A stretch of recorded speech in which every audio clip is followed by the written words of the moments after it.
Hello students. In this time we are going to discuss about application of neutralization reaction.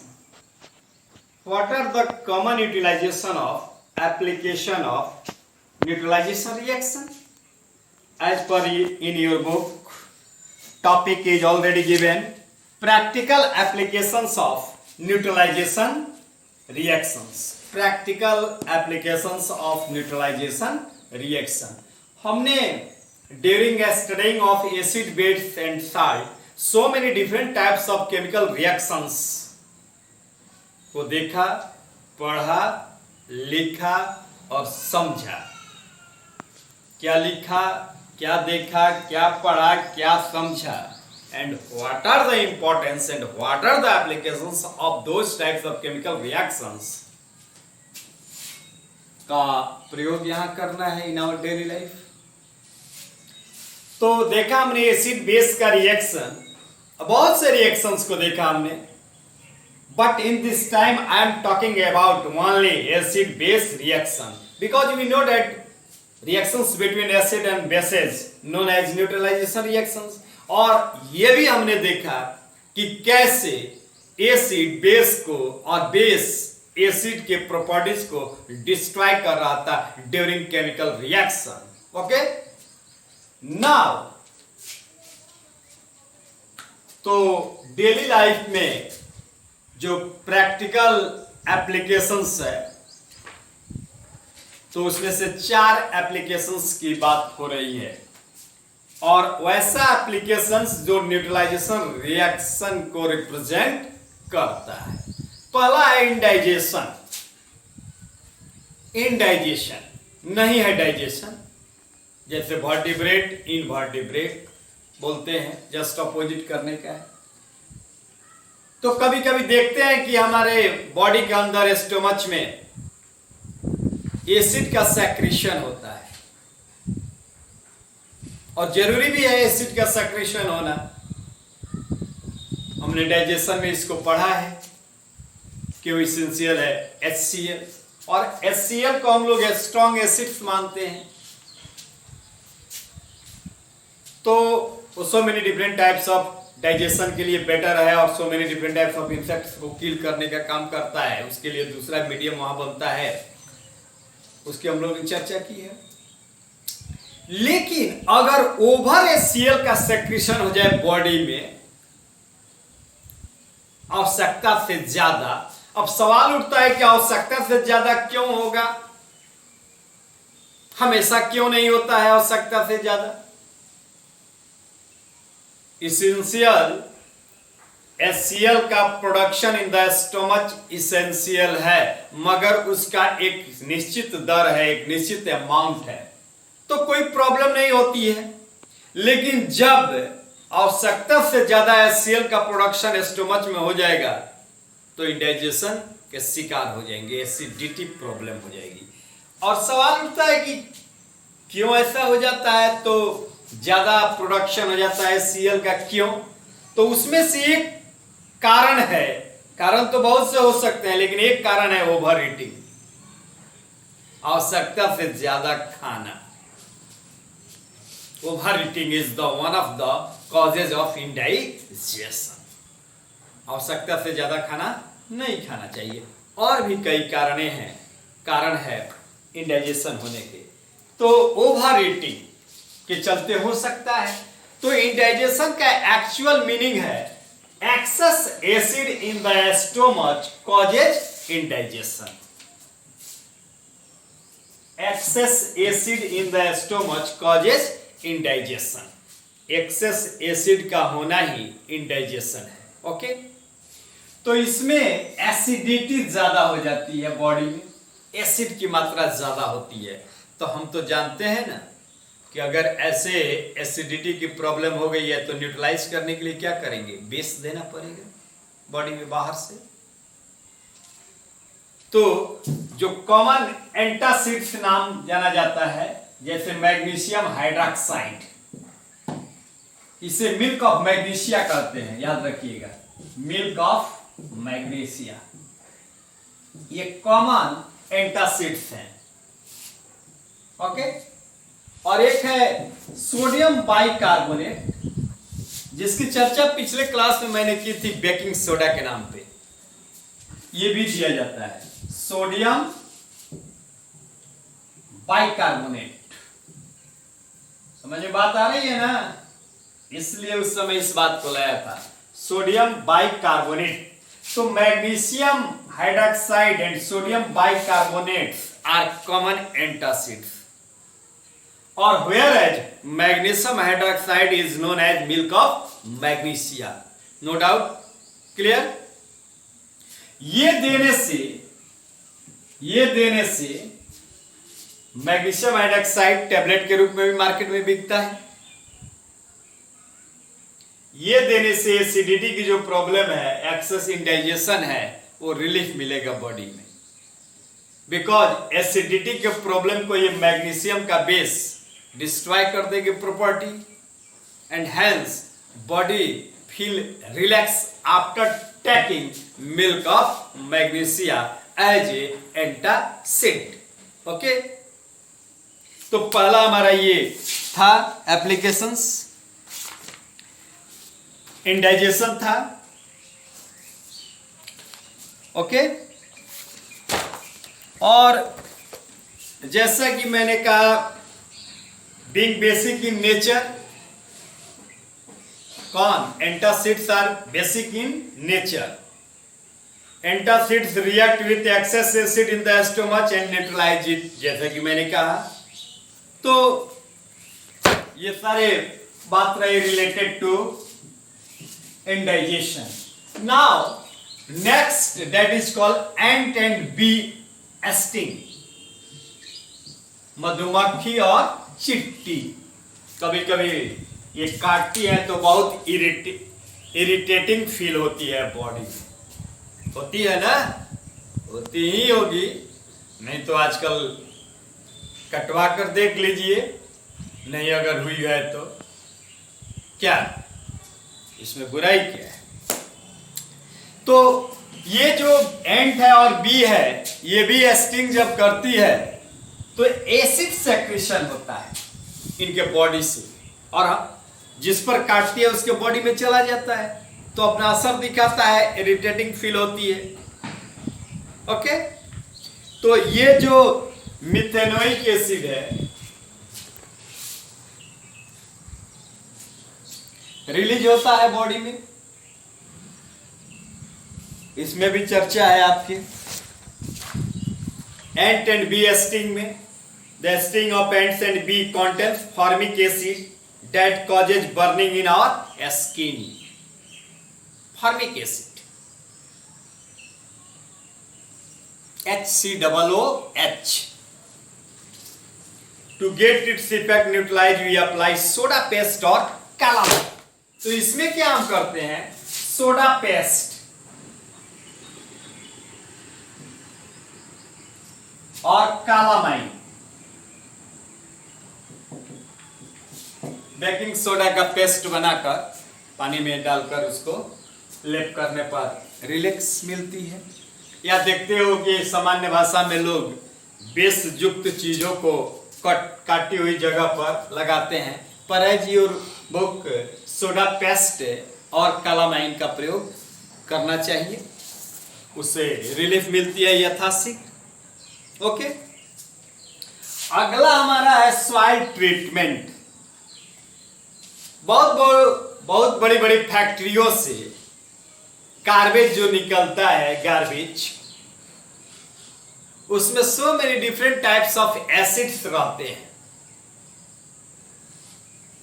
या बन भी जाते हैं ड्यूरिंग रिलीजिंग गार्बेज, और ये सारा जब जाकर किसी वाटर रिजर्वायर में गिरता है, so many different types of disposal of so many different types of factories and go into the ultimately in the water reservoir, तो उस वाटर की एसिडिटी को बढ़ा देता है, और उसमें जो एक्वेटिक एनिमल्स हैं उनके लिए खतरा पैदा होता है। Aquatic animals feel problems during more and more acidic water के चलते। उसको ये जितने भी डिस्पोजल हैं, जितने भी गार्बेज हैं फैक्ट्री से निकलने वाले, पहले उनको न्यूट्रलाइज करके तब रिमूवल करना चाहिए, डिस्पोजल करना चाहिए। तो उसमें एसिडिटी की मात्रा ज्यादा है, एसिडिक है, तो उसको बेस डालकर न्यूट्रलाइज कर लिया जाना चाहिए। अब तब अगर जाता है तो एक्वेटिक एनिमल्स को खतरा नहीं होगा। ओके, और जैसा कि फिगर में दिया हुआ है, ठीक है, डिस्पोजल ऑफ फैक्ट्री वेस्ट, तो इससे उसमें रहने वाले जंगली जानवर बच जाएंगे। और एक लास्ट हमारा ये थर्ड सॉइल ट्रीटमेंट है एज पर योर बुक, क्योंकि वो आगे चला गया ये पीछे। तो सॉइल ट्रीटमेंट है, तो सॉइल में क्या होता है, सॉइल में अगर किसी पार्टिकुलर सॉइल की एसिडिटी बढ़ जाए, यानी एसिड की मात्रा उसमें बढ़ जाए, तो बेस दिया जाता है ताकि न्यूट्रलाइज हो जाए। अगर बेसिसिटी बढ़ गई है किसी सॉइल की तो एसिडिटी दी जाती है। एक दूसरे को जिसकी, तो इसीलिए मिट्टी का जांच होता है, सॉइल ट्रीटमेंट, जैसा कि इसमें है।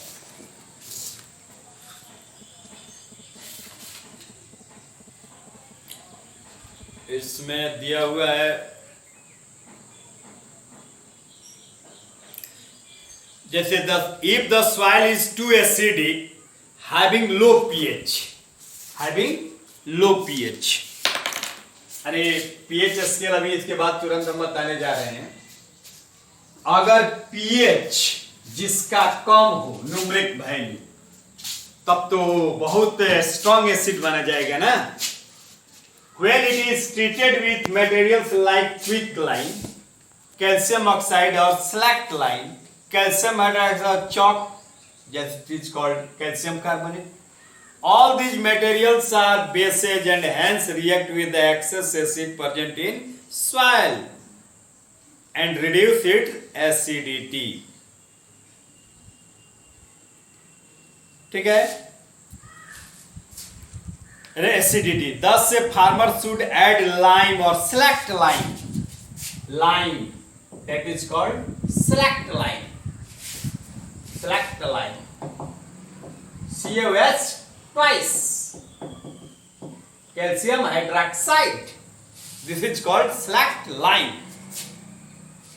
तो ये तो भाई बेस है, और ये एसिडिटी बढ़ गई है, तो इसको अगर खेत में डालेंगे तब तो न्यूट्रल हो जाएगी ना मिट्टी, एंड हैंस प्रॉपर वे में हमारा प्रोडक्शन होगा क्रॉप्स का। और ऑर्गेनिक मटेरियल्स भी हम लोग डालते हैं, काउ डंग की सबसे भी। तो कहता है in this field when the soil is too acidic sometimes however the soil is too basic, acidic है नहीं, बेसिक भी तो हो सकता है मिट्टी, और too alkaline having a high pH, जिसका ज्यादा pH हो, अभी बता रहे हैं, बताएंगे। if the soil is too alkaline then its alkalinity can be reduced by adding decaying organic matter। तो उसमें हम लोग क्या करते हैं, ऑर्गेनिक मैटर को डालकर रिड्यूस करते हैं।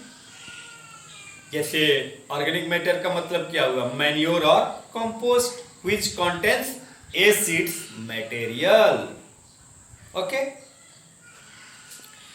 तो ये था हमारा, लेकिन एक चलते चलते एक पीएच स्केल, ये देखिए थोड़ा सा 2 3 4 5 6 7 8 9 10 11 12 13 14। अब देखिए सबसे ज्यादा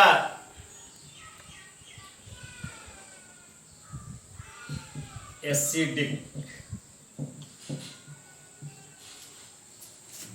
बेसिक, ये बेसिक या base, this is neutral.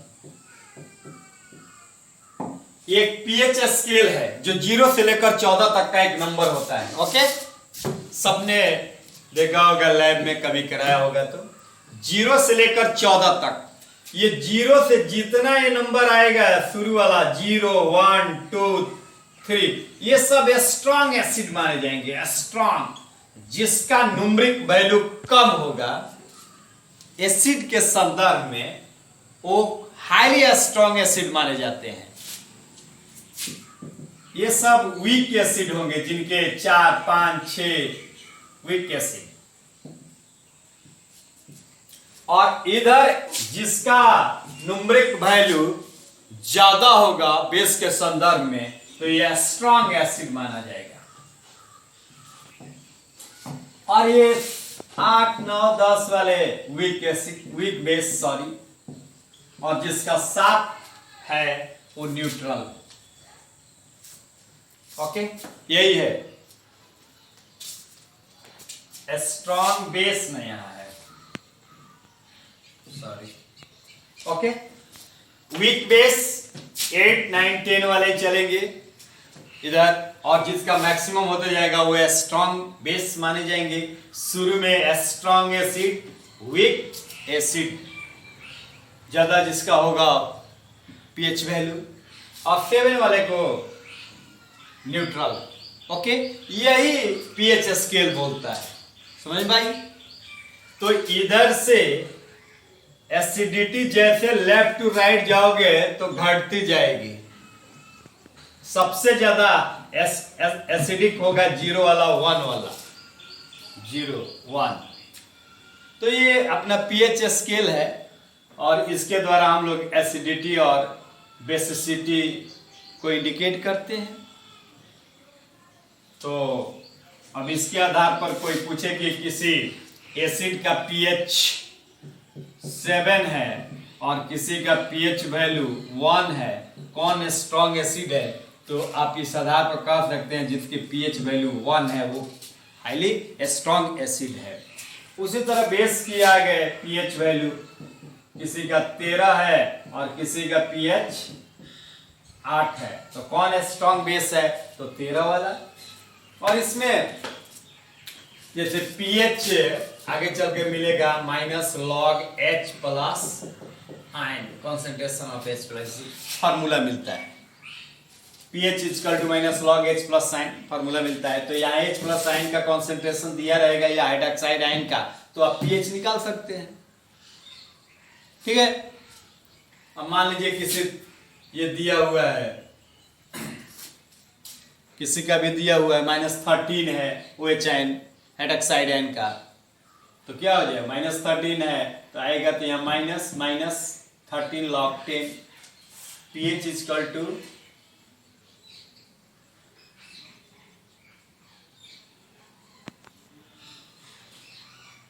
Formula.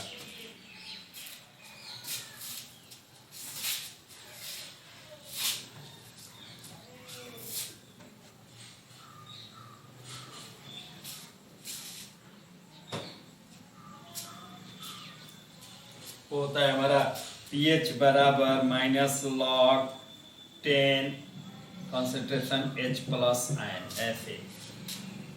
ठीक है,